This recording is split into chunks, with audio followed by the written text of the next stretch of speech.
So whether you are a hobbyist or you use your drone for everyday work like me, I'm sure you've heard of the DJI ban that has made its way to the House of Representatives and is on its way to the Senate now. Well, in today's video, guys, I'm going to be breaking down what the timeline is looking like, what we know so far, and how it might affect you using or flying DJI in the future. So let's dive into the video. So this was originally introduced in April of 2023 and was known as the CCP Drone Act, or HR 2864, but then was recently added to the NDAA along with a bunch of other things. And the NDAA is the National Defense Authorization Act, and that bill has to be passed every single year. And as it sounds, it has to do with the national defense of this country. By putting it in this bill, they basically found a way to get it through the House of Representatives and on its way to the Senate pretty easily, because it's going to be debated a little bit more in the future. And if you've been watching other videos or reading other articles, then you know that this passed in June 14th. But when do we expect it to reach the Senate?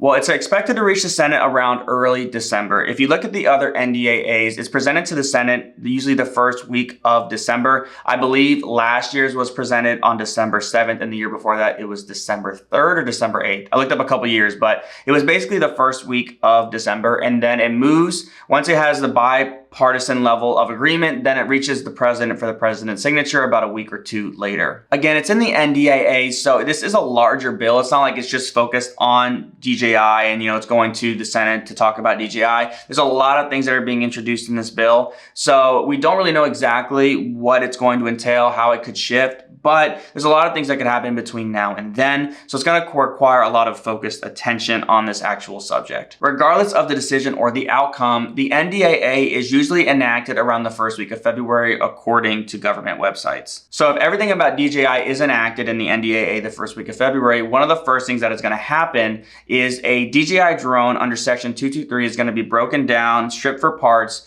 and it's going to be thoroughly inspected by the Department of Defense to see if there is anything that proves that DJI is giving crucial information about our utilities and different things, infrastructures in the United States, and it's being given to China. They still have a lot more research that they need to do to even find out if DJI really is giving anything to China, but there's a lot of speculation that there is, and there's been a lot of speculation since 2017. But before we dive into the speculation, let's really quickly go over how it would affect you and your hobby or your business in 2025. If this were to pass, this would essentially mean that no longer would you be allowed to buy DJI drones in the United States, and things like the Mavic 4 would no longer be allowed to be sold here and be granted an FCC license to fly. This does not mean, as of right now, that the drone that you currently own or any drone that you purchase right now and get FCC license wouldn't be able to be used in the future. As of right now, again, they're not trying to brick our products, and I find it really difficult to believe that they could even do something like that.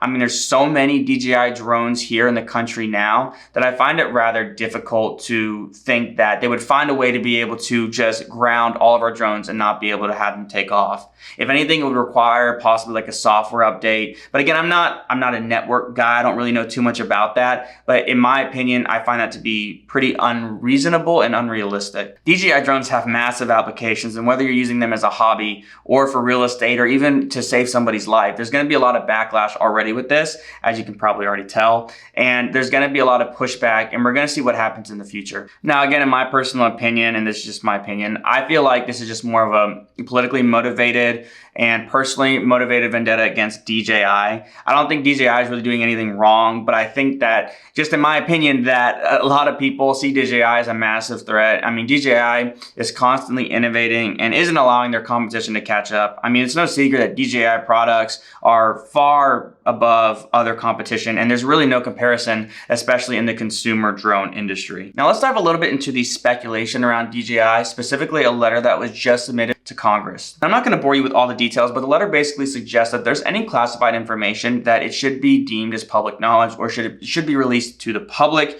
so we're better informed about this moving forward. Personally, I agree with this opinion, because if they want drone hobbyists and drone pilots to stop using DJI products, they need to show us what DJI is doing that we're unaware of, if they are doing anything at all. One of the other really interesting things that it suggests, and it references an article back from 2017, is that DJI can record our data like it's suggested through using the app, and it can even record facial recognition data even when the drone is turned off. To me personally, I find this hard to believe because this was published back in 2017. It also says in the title that DJI is likely, which doesn't mean that they have proof or it's 100% fact. But if DJI could do this and the government was aware of it, I don't believe that it would take them 7 to 8 years to be able to do something about it now. I believe that the government would immediately be investigating this and would have shut it down very quickly if they found any reasonable evidence to suggest that DJI was actually tracking that kind of data. As of right now, in unclassified information and public information, nothing has been proven that DJI is giving our data or giving any kind of serious information to the Chinese government. So to recap everything, we should expect to see something in December. I'm sure news will release in between now and December, especially if DJI is fighting this on their end.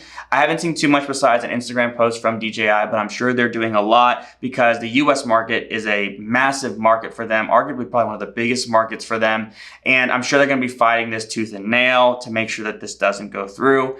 But we should see it reach the Senate around the first week of December, so look forward to that. And again, as of right now, as a drone pilot and hobbyist, don't worry or stress about something that hasn't happened yet. I would continue to fly as normal, and as we get closer and closer to these dates, we're going to see a lot more things happen. But until then, don't worry and keep flying. If you found this information helpful, please hit the like and subscribe button. If you want me to cover this more and do more investigating and do more journalism involved with this, liking and subscribing goes a long way because we are a relatively new channel and your support really means a lot to us and us trying to get to 1,000 subscribers. With all that being said, I appreciate you guys watching and I will see you shareholders in the next video.